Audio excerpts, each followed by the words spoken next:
नमस्ते और stockpulse-dailynews.com में आपका स्वागत है। रियल एस्टेट व्यवसाय के विभाजन को बोर्ड की मंजूरी के बाद रेमंड के शेयरों में 7% की उछाल। शुक्रवार के इंट्राडे ट्रेडिंग के दौरान रेमंड लिमिटेड के शेयरों में उल्लेखनीय 7% की वृद्धि हुई, जो बीएसई पर 3144.90 रुपये पर पहुंच गया। ये तेजी आमतौर पर कमजोर बाजार के बावजूद आई है, जो गुरुवार को बाजार बंद होने के बाद कंपनी द्वारा अपने रियल एस्टेट व्यवसाय के विभाजन की घोषणा के कारण आए है।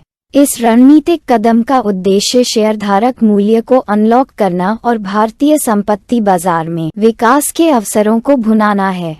स्टॉक प्रदर्शन। रेमंड का स्टॉक 1 जुलाई को 3151.75 रुपये के रिकॉर्ड उच्च स्तर पर पहुंच गया और 4 जून को अपने पिछले निचले स्तर 1890 रुपये से 66% ऊपर उल्लेखनीय रूप से उछल गया है। सुबह 9:30 बजे तक स्टॉक 3041 रुपये पर कारोबार कर रहा था, जो बीएसई सेंसेक्स में 0.68% की गिरावट के विपरीत 3% ऊपर था। विनिवेश विवरण। रेमंड ने अपनी विनियामक फाइलिंग में अपने रियल एस्टेट व्यवसाय को पूर्ण स्वामित्व वाली सहायक कंपनी रेमंड रियल्टी (RR) में विभाजित करने की रूपरेखा प्रस्तुत की। विभाजन के बाद रेमंड और RRL दोनों ही वैधानिक अनुमोदनों के लंबित रहने तक रेमंड समूह के अंतर्गत अलग अलग सूचीबद्ध संस्थाओं के रूप में कार्य करेंगे। व्यवस्था की योजना के अनुसार प्रत्येक रेमंड शेयरधारक को प्रत्येक रेमंड शेयर के लिए एक RRL शेयर प्राप्त होगा। ये कदम रेमंड समूह के अपने कॉर्पोरेट ढांचे को सरल बनाने और शेयरधारक मूल्य को बढ़ाने के लक्ष्यों के अनुरूप है। रेमंड रियल्टी अवलोकन। रेमंड रियल्टी के पास ठाणे में लगभग 100 एकड़ भूमि है, जिसमें 11.4 मिलियन वर्ग फुट का RERA स्वीकृत कालीन क्षेत्र है। वर्तमान में लगभग 40 एकड़ भूमि विकास के अधीन है, जिसमें 9,000 करोड़ रुपये मूल्य की 5 चालू परियोजनाएं हैं। ठाणे भूमि बैंक से संभावित राजस्व 25,000 करोड़ रुपये से अधिक है। हाल ही में रेमंड रियल्टी ने मुंबई के बांद्रा में अपनी पहली संयुक्त विकास समझौते JDA परियोजना शुरू करते हुए एक परिसंपत्ति प्रकाश मॉडल अपनाया। इसके अतिरिक्त रेमंड ने माहिम, सायन और बांद्रा ईस्ट मुंबई में 3 नए JDA पर हस्ताक्षर किए हैं।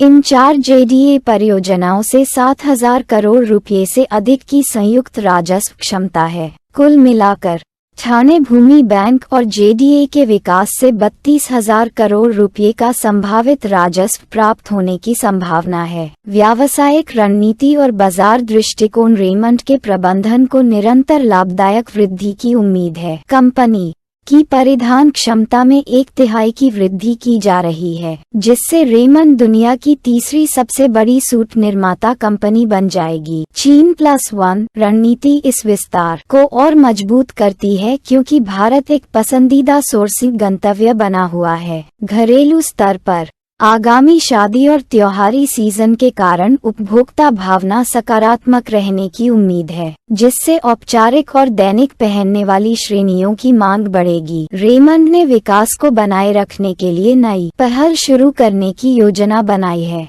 जैसा कि इसकी FY24 वार्षिक रिपोर्ट में बताया गया है। ब्रांडेड परिधान खंड में रेमंड का लक्ष्य अपने लाइफस्टाइल व्यवसाय को अलग करके नए उत्पाद लॉन्च करने, कैजुअल वेयर पर जोर देने और अपनी एथनिक्स श्रेणी का विस्तार करके अपने उत्पाद रेंज में विविधता लाना है। रणनीतिक अधिग्रहण। Many precision products limited MPPL के अधिग्रहण से रेमंड समूह को एयरोस्पेस, रक्षा और इलेक्ट्रिक वाहन EV घटकों जैसे उभरते क्षेत्रों में उद्यम करने की अनुमति मिलेगी, जिससे इसके व्यवसाय पोर्टफोलियो में और विविधता आएगी।